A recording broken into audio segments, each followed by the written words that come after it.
Paman pemimpin Korea Utara Kim Jong-un, Kim Pyong-il, disebut bakal mengambil alih kepemimpinan setelah keponakannya dinomorkan koma.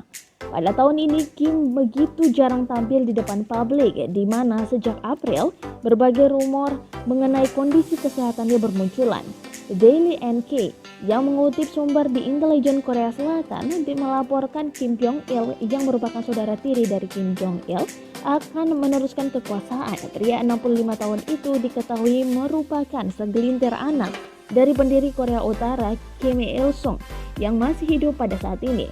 Dilansir dari The Sun pada Senin 24 Agustus 2020, Kim Pyong-il dikirim menjadi duta besar di sejumlah negara setelah Kim Jong-il jadi pemimpin tertinggi.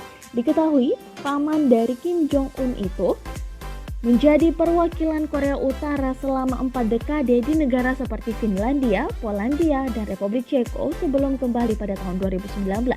Kabar tersebut muncul setelah ex-pejabat Korea Selatan Chang Kyung-min pertama kali melontarkan klaim bahwa Kim Jong-un koma.